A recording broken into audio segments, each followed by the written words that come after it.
ನಮ್ಮ ಮೆಟ್ರೋ ಕಿತ್ತಳೆ ಮಾರ್ಗದ ಭೂಸ್ವಾಧೀನ ಶುರು. ನೆಲಸಮವಾಗಲಿವೆ ಸಾವಿರಕ್ಕೂ ಹೆಚ್ಚು ಕಟ್ಟಡಗಳು. ಎಸ್ ವೀಕ್ಷಕರೇ, ಸಿಲಿಕಾನ್ ಸಿಟಿ ಬೆಂಗಳೂರಿನ ಟ್ರಾಫಿಕ್ ಸಮಸ್ಯೆಗೆ ಶಾಶ್ವತ ಮುಕ್ತಿ ನೀಡಲು ನಮ್ಮ ಮೆಟ್ರೋದ ಮೂರನೇ ಹಂತದ ಹೆಮ್ಮೆಯ ಕಿತ್ತಳೆ ಮಾರ್ಗ ಆರೆಂಜ್ ಲೈನ್ ಯೋಜನೆಗೆ ಈಗ ಭಾರಿ ವೇಗ ಸಿಕ್ಕಿದೆ. ಆದರೆ ಮತ್ತೊಂದೆಡೆ ಈ ಬೃಹತ್ ಮೆಟ್ರೋ ಮಾರ್ಗದ ನಿರ್ಮಾಣಕ್ಕಾಗಿ ಬೆಂಗಳೂರಿನ ಇತಿಹಾಸದಲ್ಲಿ ಅತ್ಯಂತ ದೊಡ್ಡದಾದ ಕಟ್ಟಡ ತೆರವು ಕಾರ್ಯಾಚರಣೆಯನ್ನ ನಡೆಸಲು ಬಿಎಂಆರ್ಸಿಎಲ್ ಅಧಿಕೃತವಾಗಿ ಸಜ್ಜಾಗಿದೆ.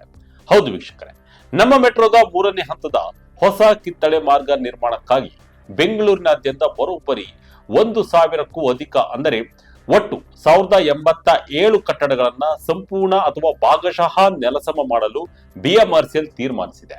ಇದಕ್ಕಾಗಿ ಜಾಗತಿಕ ಸಂಸ್ಥೆಗಳ ಮೂಲಕ 1.33 ಲಕ್ಷ ಚದರ ಮೀಟರ್ ವಿಸ್ತೀರ್ಣದ ಭೂಪ್ರದೇಶವನ್ನ ವಶಪಡಿಸಿಕೊಳ್ಳಲು ಕರ್ನಾಟಕ ಕೈಗಾರಿಕಾ ಪ್ರದೇಶ ಅಭಿವೃದ್ಧಿ ಮಂಡಳಿ ಅಂದ್ರೆ KIADB ಈಗಾಗಲೇ ಅಧಿಕೃತ ಅಧಿಸೂಚನೆಯನ್ನ ಹೊರಡಿಸಿದೆ. ಹಾಗಾದ್ರೆ ಯಾವ್ಯಾವ ಏರಿಯಾದಲ್ಲಿ ಕಟ್ಟಡಗಳು ನೆಲಸಮ ಆಗಲಿವೆ, ಕಿತ್ತಳೆ ಮಾರ್ಗ ಹಾದು ಹೋಗುವ ಆ 3 ಪ್ರಮುಖ ಜಾಗಗಳು ಯಾವ್ಯಾವು, ಡಬಲ್ ಡೆಕ್ಕರ್ ಫ್ಲೈಓವರ್ ಯೋಜನೆಗೆ ಕೇಂದ್ರ ಸರ್ಕಾರ ಒಪ್ಪಿಗೆ ಸಿಕ್ಕಿದೆಯಾ, ಸಂಪೂರ್ಣ ಮಾಹಿತಿಯನ್ನು ನೋಡ್ತಾ ಹೋಗೋಣ ಬನ್ನಿ. ಕಿತ್ತಳೆ ಮಾರ್ಗ ಎಲ್ಲಿಂದ ಎಲ್ಲಿಗೆ ಸಂಪರ್ಕ? ವೀಕ್ಷಕರೇ, ಮೊದಲು ಈ ಕಿತ್ತಳೆ ಮಾರ್ಗ ಅಂದ್ರೆ ಏನು, ಇದು ಎಲ್ಲಿಂದ ಎಲ್ಲಿಗೆ ಸಂಪರ್ಕ ಕಲ್ಪಿಸುತ್ತೆ ಅನ್ನೋದನ್ನ ಸ್ಪಷ್ಟವಾಗಿ ಅರ್ಥ ಮಾಡಿಕೊಳ್ಳೋಣ. ನಮ್ಮ ಮೆಟ್ರೋ ಹಂತ 3ರ ಈ ಕಿತ್ತಳೆ ಮಾರ್ಗವು ಒಟ್ಟು 31 ಎಲಿವೇಟೆಡ್ ನಿಲ್ದಾಣಗಳನ್ನ ಒಳಗೊಂಡಿರಲಿದ್ದು 2 ಪ್ರಮುಖ ಕಾರಿಡಾರ್ಗಳಲ್ಲಿ ನಿರ್ಮಾಣವಾಗ್ತಾ ಇದೆ. ಮೊದಲ ಕಾರಿಡಾರ್ ಜೆಪಿ ನಗರ 4ನೇ ಹಂತದಿಂದ ಆರಂಭವಾಗಿ ಪಶ್ಚಿಮ ರೇಷ್ಮೆ ಮಂಡಳಿ ಮಾರ್ಗವಾಗಿ ಕೆಂಪಾಪುರವನ್ನ ತಲುಪುತ್ತದೆ. ಇದರ ಒಟ್ಟು ಉದ್ದ 32.15 ಕಿಲೋಮೀಟರ್. ಎರಡನೇ ಕಾರಿಡಾರ್ ಮಾಗಡಿ ರಸ್ತೆಯ ಹೊಸಹಳ್ಳಿಯಿಂದ ಆರಂಭವಾಗಿ ಕಡಬಗೆರೆ ನಡುವೆ ಸಾಗಲಿದೆ. ಇದರ ಉದ್ದ ಸುಮಾರು 12.5 ಕಿಲೋಮೀಟರ್. ಈ ಬೃಹತ್ ಯೋಜನೆಗಾಗಿ ಬಿಎಂಆರ್ಸಿಎಲ್ ಬರೋಬ್ಬರಿ 1.33 ಲಕ್ಷ ಚದರ ಮೀಟರ್ ಜಾಗವನ್ನ ವಶಪಡಿಸಿಕೊಳ್ಳುವುದು ತೀರಾ ಅನಿವಾರ್ಯವಾಗಿದೆ. ಬೆಂಗಳೂರಿನ ಪಶ್ಚಿಮ ಮತ್ತು ದಕ್ಷಿಣ ಭಾಗಗಳಲ್ಲಿ ಔಟರ್ ರಿಂಗ್ ರೋಡ್ ಮೂಲಕ ಜೋಡಿಸುವ ಅತ್ಯಂತ ಕ್ರಾಂತಿಕಾರಿ ಯೋಜನೆ ಇದಾಗಿದೆ. ಕಟ್ಟಡ ತೆರವಿಗೆ ಬಿಎಂಆರ್ಸಿಎಲ್ ಸಿದ್ಧತೆ. ವೀಕ್ಷಕರೇ, ಈ ಯೋಜನೆ ಎಷ್ಟು ದೊಡ್ಡದು, ಅದಕ್ಕಾಗಿ ತೆರವುಗೊಳಿಸಬೇಕಾದ ಆಸ್ತಿಗಳ ಸಂಖ್ಯೆಯೂ ಅಷ್ಟೇ ದೊಡ್ಡದಾಗಿದೆ. ಬಿಎಂಆರ್ಸಿಎಲ್ ಒಟ್ಟು 5.4 ಕೋಟಿ ರೂಪಾಯಿ ವೆಚ್ಚದಲ್ಲಿ 3 ಪ್ರತ್ಯೇಕ ಪ್ಯಾಕೇಜ್ಗಳ ಅಡಿಯಲ್ಲಿ 1087 ಕಟ್ಟಡಗಳ ಸ್ಥಿತಿಗತಿ ಅಧ್ಯಯನ, ರಚನಾತ್ಮಕ ವಿಶ್ಲೇಷಣೆ, ವರದಿ ಸಲ್ಲಿಕೆ ಮತ್ತು ಕಟ್ಟಡಗಳ ಭಾಗಶಃ ಅಥವಾ ಸಂಪೂರ್ಣ ತೆರವುಗೊಳಿಸುವಿಕೆಯ ಮೇಲ್ವಿಚಾರಣೆ ನಡೆಸಲು ಸಲಹಾ ಸೇವೆಗಳಿಗಾಗಿ ಬಿಡ್ಗಳನ್ನು ಆಹ್ವಾನಿಸಿದೆ. ಅಂದರೆ ಯಾವ ಕಟ್ಟಡ ಎಷ್ಟು ಗಟ್ಟಿಮುಟ್ಟಾಗಿದೆ, ಎಷ್ಟು ಜಾಗವನ್ನ ಸ್ವಾಧೀನಪಡಿಸಿಕೊಳ್ಳಬೇಕು, ತೆರವುಗೊಳಿಸುವಾಗ ಪಕ್ಕದ ಕಟ್ಟಡಗಳಿಗೆ ಹಾನಿಯಾಗದಂತೆ ಹೇಗೆ ಮಾರ್ಜಿನ್ ನೀಡಬೇಕು ಬಿಡಬೇಕು ಎಂಬುದನ್ನ ಇಂಜಿನಿಯರ್ ತಜ್ಞರು ಪರಿಶೀಲಿಸಿದ್ದಾರೆ. ಈಗಾಗಲೇ ಕರ್ನಾಟಕದ ಕೈಗಾರಿಕಾ ಪ್ರದೇಶ ಅಭಿವೃದ್ಧಿ ಮಂಡಳಿ ಹಲವು ಪ್ರಮುಖ ಆಸ್ತಿಗಳನ್ನ ವಶಪಡಿಸಿಕೊಳ್ಳಲು ಆರಂಭಿಕ ಅಧಿಸೂಚನೆಯನ್ನ ಹೊರಡಿಸಿದೆ. ಹಾಗಾದ್ರೆ ಎಲ್ಲೆಲ್ಲಿ ಎಷ್ಟು ಕಟ್ಟಡಗಳು ತೆರವು? ಈಗ ಎಲ್ಲರಿಗೂ ಇರುವ ಕುತೂಹಲಕಾರಿ ಏನಂದ್ರೆ, ನಮ್ಮ ಏರಿಯಾದಲ್ಲಿ ಕಟ್ಟಡಗಳು ತೆರವಾಗುತ್ತವ ಅಂತ. ಇಲ್ಲಿದೆ ನೋಡಿ ಬಿಎಂಆರ್ಸಿಎಲ್ ನೀಡಿದ ನಿಖರವಾದ ಹಂತ ಹಂತದ ಪಟ್ಟಿ. ವಿಭಾಗ 1 ಹೊಸಹಳ್ಳಿಯಿಂದ ಕಡಬಗೆರೆ ನಿಲ್ದಾಣಗಳು 11.3 ಕಿಲೋಮೀಟರ್. ಇಲ್ಲಿ ಬಿಎಂಆರ್ಸಿಎಲ್ ಒಟ್ಟು 42,665 ಚದರ ಮೀಟರ್ ವಿಸ್ತೀರ್ಣದ 342 ಕಟ್ಟಡಗಳನ್ನ ಸಂಪೂರ್ಣ ಅಥವಾ ಭಾಗಶಃ ಸ್ವಾಧೀನಪಡಿಸಿಕೊಂಡು ತೆರವುಗೊಳಿಸಲಿದೆ.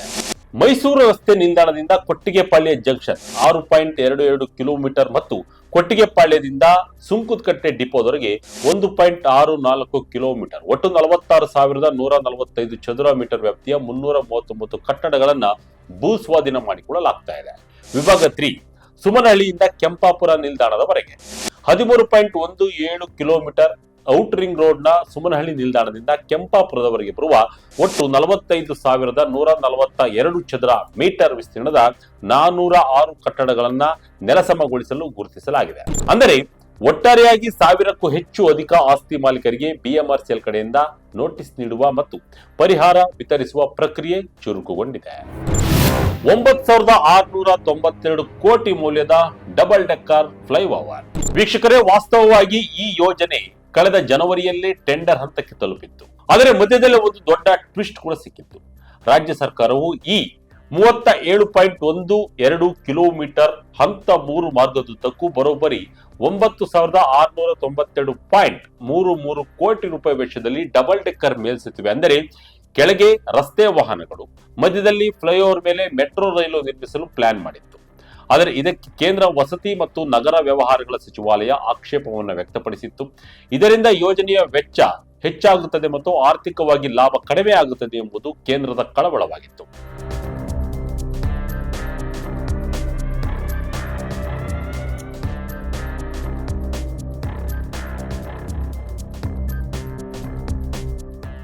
ಇದಕ್ಕಾಗಿ ಬಿಎಂಆರ್ಸಿಎಲ್ ಸುಮ್ಮನೆ ಕುಳಿತುಕೊಳ್ಳಿಲ್ಲ. ಅವರು ಕೇಂದ್ರದ ಸಂಸ್ಥೆಯಾದ ರೈಟ್ಸ್ ಮೂಲಕ ವಿಸ್ತೃತ ಯೋಜನಾ ವರದಿಯ ಮರು ಮೌಲ್ಯಮಾಪನ ಮಾಡಿಸಿದರು. ಈ ರೈಟ್ಸ್ ವರದಿಯಲ್ಲಿ ಏನಿದೆ ಗೊತ್ತಾ? ಡಬಲ್ ಡೆಕ್ಕರ್ ಸೇರಿದರೆ ಸಹ ಯೋಜನೆಯ EIRR ಅಂದರೆ ಆರ್ಥಿಕ ಆಂತರಿಕ ಲಾಭದ ದರ 15.9% ಎಂದು ಸಾಬೀತಾಗಿದೆ. ಕೇಂದ್ರ ಸರ್ಕಾರದ ನಿಯಮದಂತೆ ಕನಿಷ್ಠ 14% ಲಾಭದ ದರ ಇದ್ದರೆ ಯೋಜನೆಗೆ ಗ್ರೀನ್ ಸಿಗ್ನಲ್ ನೀಡಬಹುದು. ಡಬಲ್ ಡೆಕ್ಕರ್ ಇಲ್ಲದಿದ್ದರೆ ಇದು 17.4% ಇರ್ತಿತ್ತು. ಆದರೂ 15.9% ಎನ್ನುವುದು ಅತ್ಯುತ್ತಮ ಮೌಲ್ಯವಾಗಿದೆ.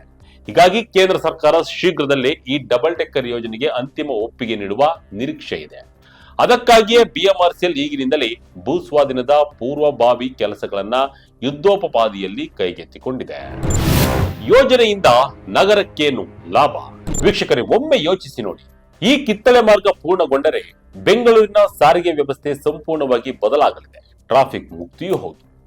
ಮಾಗಡಿ ರಸ್ತೆ, ಸುಂಕದಕಟ್ಟೆ, ಸುಮನಹಳ್ಳಿ ಮತ್ತು ಔಟರ್ ರಿಂಗ್ ರೋಡ್ ನಂತಹ ಅತ್ಯಂತ ದಟ್ಟಣೆಯ ಪ್ರದೇಶದಲ್ಲಿ 40% ಟ್ರಾಫಿಕ್ ರದ್ದಾಗಲಿದೆ.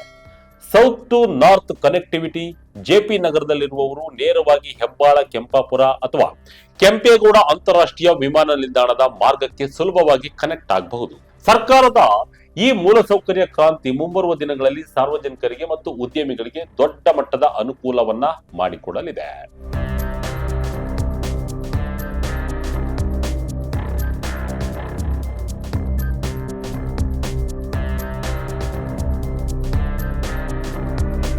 ಬೆಂಗಳೂರಿನ ಸಂಚಾರ ದಟ್ಟಣೆಯ ನರಕ ಯಾತನೆಗೆ ಕಿತ್ತಳೆ ಮಾರ್ಗ ಒಂದು ಆಶಾದಾಯಕ ಪರಿಹಾರವಾಗುವುದರಲ್ಲಿ ಯಾವುದೇ ಸಂಶಯವಿಲ್ಲ. 1000ಕ್ಕೂ ಅಧಿಕ ಕಟ್ಟಡಗಳ ತೆರವು ಮತ್ತು ಬೃಹತ್ ಭೂಸ್ವಾಧೀನದ ಪ್ರಕ್ರಿಯೆ ಆಸ್ತಿ ಮಾಲೀಕರಿಗೆ ಸವಾಲಿನದ್ದಾಗಿದೆ. ಕಂಡರೂ ಸಹ ನಗರದ ಸುಸ್ಥಿರ ಸಾರಿಗೆ ಭವಿಷ್ಯಕ್ಕಾಗಿ ಈ ಕಠಿಣ ಹೆಜ್ಜೆ ಅನಿವಾರ್ಯವಾಗಿದೆ. ಬಿಎಂಆರ್ಸಿಎಲ್ ಕೈಗೆತ್ತಿಕೊಂಡಿರುವ ಈ ಮಹತ್ವಾಕಾಂಕ್ಷಿ ಯೋಜನೆ ಕೇವಲ ಮೆಟ್ರೋ ರೈಲಿಗೆ ಸೀಮಿತವಾಗದೆ ಡಬಲ್ ಡೆಕ್ಕರ್ ಫ್ಲೈಓವರ್ ಮೂಲಕ ರಸ್ತೆ ಸಂಚಾರಕ್ಕೂ ಹೊಸ ಆಯಾಮ ನೀಡಲಿದೆ. ಜೆಪಿ ನಗರದಿಂದ ಕೆಂಪಾಪುರದವರೆಗೆ ಮತ್ತು ಹೊಸಹಳ್ಳಿಯಿಂದ ಕಡಬಗೆರೆವರೆಗಿನ ಈ ಸಂಪರ್ಕ ಕ್ರಾಂತಿ ನಗರದ 40% ಟ್ರಾಫಿಕ್ ಸಮಸ್ಯೆಯನ್ನ ನೀಗಿಸುವ ಭರವಸೆ ನೀಡಿದೆ. ವ್ಯವಸ್ಥಿತ ಅನುಷ್ಠಾನ ಮತ್ತು ಸಮಯೋಚಿತ ಪೂರ್ಣಗೊಳ್ಳುವಿಕೆಯೊಂದಿಗೆ ಕಿತ್ತಳೆ ಮಾರ್ಗವು ಸಿಲಿಕಾನ್ ಸಿಟಿಯ ಸಾರಿಗೆ ಇತಿಹಾಸದಲ್ಲಿ ಒಂದು ಮೈಲುಗಲ್ಲಾಗಿ ದಾಖಲಾಗಲಿದೆ. ಇದು ಕೇವಲ ಒಂದು ಮೆಟ್ರೋ ಮಾರ್ಗವಲ್ಲ, ಬದಲಿಗೆ ನಾಳೆಯ ಬೆಂಗಳೂರಿನ ವೇಗಕ್ಕೆ ಹಾಕುತ್ತಿರುವ ಭದ್ರ ಬುನಾದಿಯಾಗಿದೆ. ಇದಾಗಿತ್ತು ಈ ಕ್ಷಣದ ಅಪ್ಡೇಟ್. ಇದೇ ರೀತಿಯ ಅಪ್ಡೇಟ್ಗಳಿಗಾಗಿ Vijaya Karnataka website, YouTube page, Facebook page follow ಮಾಡ್ತಾ ಇರಿ. ಧನ್ಯವಾದಗಳು.